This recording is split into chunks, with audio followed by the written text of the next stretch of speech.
اعوذ باللہ من الشیطان الرجیم بسم اللہ الرحمن الرحیم قال اللہ تبارک و تعالی فی القرآن المجید والفرقان الحمید ان اللہ یحب التوابین ویحب المطہرین صدق اللہ العظیم۔ السلام علیکم ورحمۃ اللہ وبرکاتہ۔ معزز سامعین، اللہ جل شانہ اپنی لا ریب کتاب میں ارشاد فرما رہا ہے کہ بے شک اللہ جل شانہ پسند فرماتا ہے توبہ کرنے والوں کو اور پاک لوگوں کو۔ احیاء العلوم ایک کتاب ہے جس میں حضور نبی مکرم سرور کائنات باعث تخلیق کائنات صلی اللہ علیہ وآلہ وسلم نے ارشاد فرمایا کہ بے شک پاکی جو ہے وہ کنجی ہے، وہ چابی ہے نماز کے لیے، اور نماز کنجی ہے جنت کی۔ معزز سامعین، مشکات المصابیح میں حدیث مبارکہ ہے کہ حضرت ثوبان رضی اللہ تعالیٰ عنہ بیان فرماتے ہیں کہ حضور نبی مکرم صلی اللہ علیہ وآلہ وسلم نے ارشاد فرمایا کہ تم سیدھے رہو لیکن رہ نہ پاؤ گے، اور نماز قائم کرو، اور بے شک وضو کی حفاظت مومن ہی کرتا ہے۔ اور بخاری شریف میں حضور نبی مکرم صلی اللہ علیہ وآلہ وسلم کے بہت ہی پیارے صحابی حضرت ابو ہریرہ رضی اللہ تعالیٰ عنہ، ایک دفعہ ایک صحابی رسول اور تھے ان کے ساتھ جا رہے تھے کہ ایک مسجد آئی، اور مسجد کی چھت پہ جا کے حضرت ابو ہریرہ رضی اللہ تعالیٰ عنہ نے وضو فرمایا، اور جب وضو فرما لیا تو آپ نے فرمایا کہ اللہ جل شانہ کے پیارے نبی محمد مصطفیٰ صلی اللہ علیہ وآلہ وسلم نے ارشاد فرمایا کہ جو بندہ یہ عمل کرتا ہے یعنی کہ وضو کرتا ہے، کل قیامت والے دن اللہ جل شانہ اس بندے کو غرۃ المحجل کے نام سے پکارے گا۔ غرہ اس گھوڑے کو کہتے ہیں جس کی پیشانی سفید ہو، اور محجل اس گھوڑے کا نام ہے جس کے 3 پاؤں سفید ہو، یعنی کہ وہ لوگ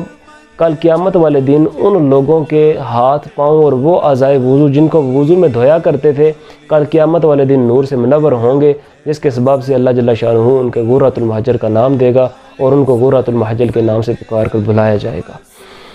حضرت عمر فاروق رضی اللہ تعالیٰ عنہ جب وہ آپ وضو فرماتے تو وضو فرماتے وقت آپ رضی اللہ تعالیٰ عنہ بڑا اسراف کرتے وضو میں۔ ویسے تو ہم کوہنی سمیت بازو کو دھوتے ہیں، آپ اس کو تھوڑا اوپر چڑھا تک یہاں تک لے کے جاتے اور پانی وہاں تک پہنچاتے، وضو فرماتے، تو بعض اوقات کوئی بندہ ان سے پوچھ لیتا کہ آپ اتنا زیادہ کیوں اسراف کرتے ہیں؟ آپ نے فرمایا کہ میں چاہتا ہوں کہ کل قیامت والے دن حضور نبی مکرم صلی اللہ علیہ وسلم میرے نور کے اضافے کی وجہ سے میرا زیادہ جسم نور سے چمکے، اور آپ صلی اللہ علیہ وسلم صاحب سے پہلے مجھے پہچان لے اور مجھے بلا لیا جائے۔ ریاض صالحین میں حدیث مبارکہ لکھی ہوئی ہے کہ حضور نبی مکرم صلی اللہ علیہ وآلہ وسلم نے ارشاد فرمایا کہ اے صحابہ یہ بتاؤ کہ اگر کسی کے گھر کے سامنے سے ایک نہر بہہ رہی ہو اور وہ نہر میں جائے کوئی بندہ اور 5 وقت اس میں غسل کرے، اس میں نہائے، کیا اس کے جسم پر ذرا برابر بھی میل باقی رہے گی؟ تو صحابہ کرام نے کہا یا رسول اللہ صلی اللہ علیہ وسلم اس کے جسم پر ذرا برابر بھی میل باقی نہیں رہے گی۔ تو آپ صلی اللہ علیہ وآلہ وسلم نے ارشاد فرمایا کہ جو بندہ 5 وقت وضو کرتا ہے اور پھر نماز پڑھتا ہے تو اس کے جسم پر اسی طرح ذرا برابر گناہ بھی باقی نہیں رہتے ہیں۔ اللہ جل شانہ اس کے جتنے صغیرہ گناہ ہوتے ہیں وہ اللہ جل شانہ معاف فرما دیتا ہے۔ اور مشکات المصابیح آپ اٹھا کے دیکھیں، آپ کو پتہ چلے گا کہ حضور نبی مکرم صلی اللہ علیہ وآلہ وسلم نے ارشاد فرمایا کہ جو بندہ ہاتھ دھوتا ہے وضو میں تو اس کے ہاتھوں کے ذریعے جو گناہ اس نے کیے ہوتے ہیں اس کے وہ گناہ معاف ہوتے ہیں، اور جو بندہ چہرہ دھوتا ہے وضو میں پھر چہرے کے ذریعے جو آنکھوں کے ذریعے اس نے دیکھ کے گناہ کیے ہوتے ہیں، کانوں کے ذریعے سن کے کیے ہوتے ہیں، زبان کے ذریعے بول کے کیے ہوتے ہیں، اللہ جل شانہ اس کے چہرے کے گناہوں کو بھی معاف فرما دیتا ہے۔ اسی طرح اگر قدموں کے ذریعے چل کے اس نے گناہ کیا تو پیر دھونے سے بھی اس بندے کے گناہ جھڑ جاتے ہیں۔ اور امام اعظم ابو حنیفہ رضی اللہ تعالیٰ عنہ بیان فرماتے ہیں کہ مجھے اللہ جل شانہ نے یہ وصف عطا فرمایا ہوا تھا کہ میں اپنے بھائیوں کے عیب پر مطلع ہو جایا کرتا تھا، مجھے ان کے گناہوں کا پتہ چل جایا کرتا تھا کہ یہ فلاں گناہ جب وضو کر رہا ہوتا تھا تو مجھے پتہ چل جاتا کہ یہ فلاں گناہ کر کے آیا ہے اور وضو کے پانی سے گناہ یہ زائل ہو رہا ہے۔ تو انہوں نے اللہ جل شانہ کی بارگاہ میں دعا کی کہ اے اللہ رب العزت، تو مجھ سے یہ جو وصف تو نے مجھے عطا کیا ہے مجھ سے واپس لے لے، کیونکہ میں اپنے بھائیوں کے گناہوں کے اوپر مطلع ہو جاتا ہوں۔ تو معزز سامعین، یا صالحین ہی میں یہ بھی حدیث مبارکہ لکھی ہوئی ہے کہ حضور نبی مکرم صلی اللہ علیہ وآلہ وسلم کے بڑے ہی پیارے صحابی حضرت ابو ذر رضی اللہ تعالیٰ عنہ اور حضرت عثمان رضی اللہ تعالیٰ عنہ دونوں صحابہ کرام ایک درخت کے نیچے کھڑے تھے۔ حضرت ابو ذر رضی اللہ تعالیٰ عنہ نے درخت کو پکڑا اور اس کو جھنجھوڑنے سے اس کے پتے نیچے گرے، لیکن حضرت عثمان غنی رضی اللہ تعالیٰ عنہ سے پوچھا نہیں کہ آپ نے یہ عمل کیوں کیا، تو خود حضرت ابو ذر رضی اللہ تعالیٰ عنہ نے فرمایا کہ اے عثمان، آپ نے مجھ سے پوچھا نہیں کہ میں نے یہ عمل کیوں کیا۔ تو حضرت عثمان غنی رضی اللہ تعالیٰ عنہ نے پوچھا کہ آپ ہمیں بتا دیجیے کہ آپ نے یہ کام کیوں کیا۔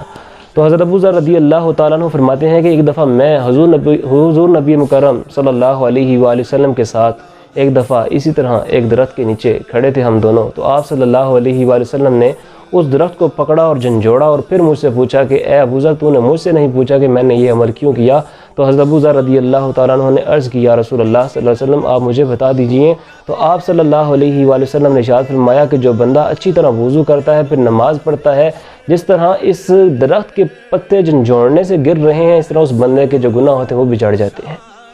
تو اللہ جل شانہ ہم سب کو ہمیشہ کے لیے ایسی پاکی حاصل کرنے کی توفیق عطا فرمائے تاکہ ہم بھی اللہ جل شانہ کے ان پاک بندوں میں شامل ہو جائیں جن کا ذکر اللہ تعالیٰ نے قرآن میں فرمایا کہ ان اللہ یحب التوابین، اللہ تعالیٰ پسند فرماتا ہے توبہ کرنے والوں کو، ویحب المطہرین، اور اللہ تعالیٰ پسند فرماتا ہے پاک لوگوں کو۔ اللہ تعالیٰ ہم سب کو ہر اعتبار سے ایسی پاکی کرنے کی توفیق عطا فرمائے کہ جس کے سبب سے نہ تو ہمارے جسم پر نہ کوئی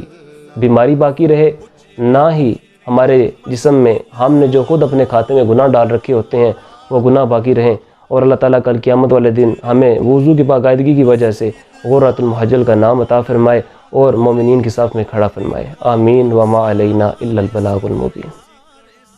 صدقہ جاریہ سمجھ کر شیئر ضرور کیجیے گا۔ جزاک اللہ خیر و احسن الجزاء۔